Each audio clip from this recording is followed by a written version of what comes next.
ഇപ്പോൾ നാം ശ്രവിച്ചുകൊണ്ടിരിക്കുന്നത് morning voice എന്ന മിസസോഷയാണ്. ഇന്ന് ആരാധനമായ ചിന്ത പങ്കുവയ്ക്കുന്നത് കർത്താമൃദാസൻ റിജോയ്ക്ക് ജോൺ തളിപ്പറമ്പ. ക്രൂശിലോളമേശു എന്നെ സ്നേഹിച്ചു, ക്രൂശിലോളമേശു എന്നെ സ്നേഹിച്ചു.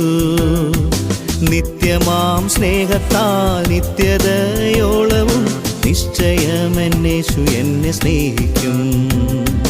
നിത്യമാം സ്നേഹത്താൽ നിത്യതയോളവും നിശ്ചയമെന്നേശു എന്നെ സ്നേഹിക്കും. മോർണിംഗ് വോയിസിൻ്റെ എല്ലാ ശ്രോതാക്കൾക്കും കർത്താവായ യേശുക്രിസ്തുവിൻ്റെ ധന്യനാമത്തിൽ പ്രഭാതവന്ദനം അറിയിക്കുകയാണ്. പാപക്കുഴിയിലും കുഴഞ്ഞ ചേറ്റിലും കിടന്ന മനുഷ്യവർഗത്തെ പാപത്തിൽ നിന്ന് വിടുവിക്കുവാൻ സ്വർഗത്തിലെ സകല മഹിമയും വെടിഞ്ഞ് ഈ ലോകത്തിൽ വന്ന് നമ്മുടെ ഓരോരുത്തരുടെയും പാപം ഏറ്റെടുത്ത് പാപത്തിൻ്റെ ശിക്ഷയായ മരണം വരിക്കുകയും മരണത്തെ പരാജയപ്പെടുത്തി മൂന്നാം നാൾ ഉയർത്തെഴുന്നേറ്റ് അതുമൂലം നമുക്ക് നിത്യമായ രക്ഷ ലഭിക്കുവാൻ കാരണഭൂതനായ കർത്താവ് ചെയ്ത വൻ കാര്യത്തെ ഓർക്കുവാൻ ആഴ്ചവട്ടത്തിൻ്റെ ഒന്നാം ദിനമായ ഇന്ന് ദൈവജനം ഒരുങ്ങിയിരിക്കുന്ന ഈ വേളയിൽ അതിന് പ്രേരകമായ ഒരു വേദഭാഗം വായിക്കുവാൻ ആഗ്രഹിക്കുകയാണ്.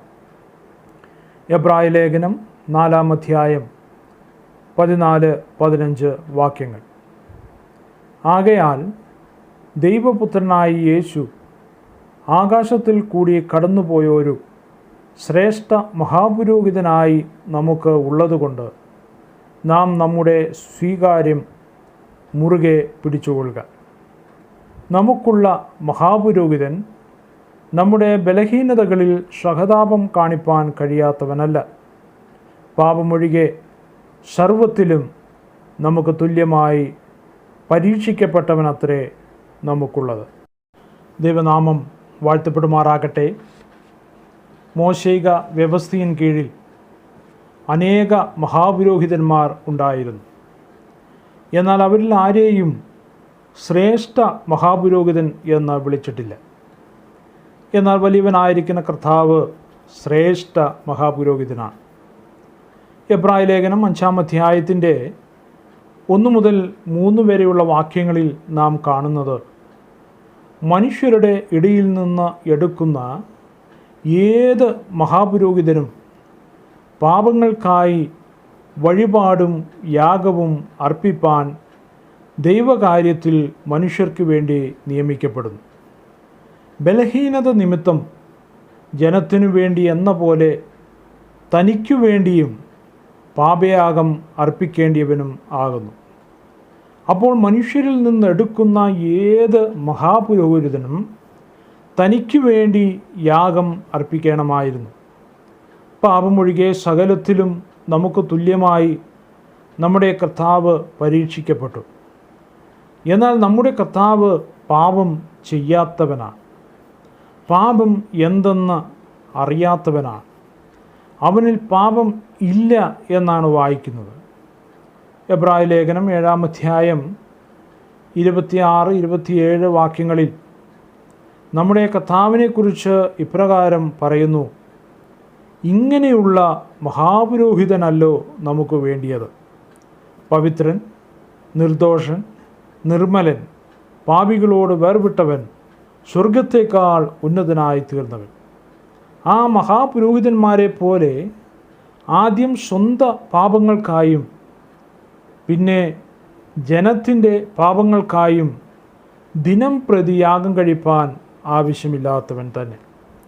അതവൻ തന്നെത്താൻ അർപ്പിച്ചുകൊണ്ട് ഒരിക്കലായിട്ട് ചെയ്തുവല്ലോ.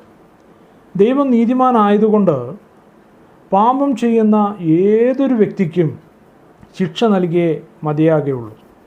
അതുകൊണ്ട് നമ്മുടെ കർത്താവ് നമ്മുടെ ഓരോരുത്തരുടെയും പാപം ഏറ്റെടുത്തത് മൂലം അവനൊരു പാപിയെപ്പോലെ ആയിത്തീരുവാൻ ഇടയായി.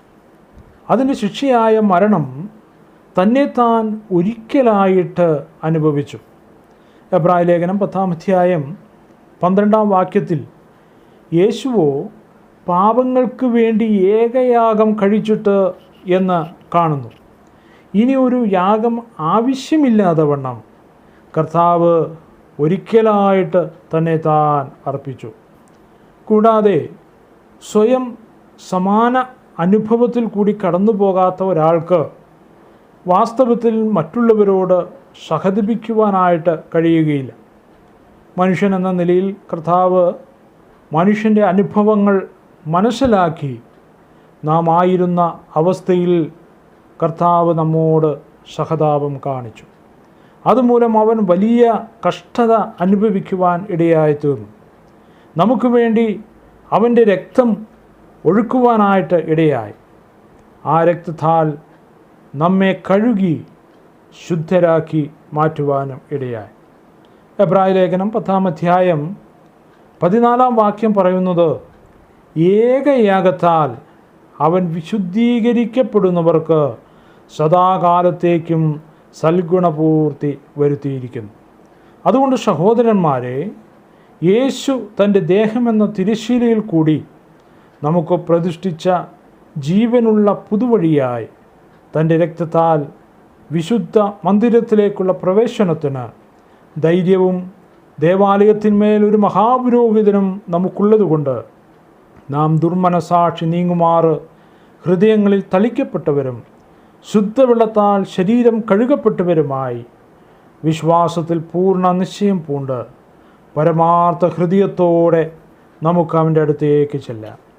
പിതാവായ ദൈവത്തെ നമ്മുടെ കർത്താവായ യേശു ക്രിസ്തുവിലൂടെ നമുക്ക് ആരാധിക്കാം.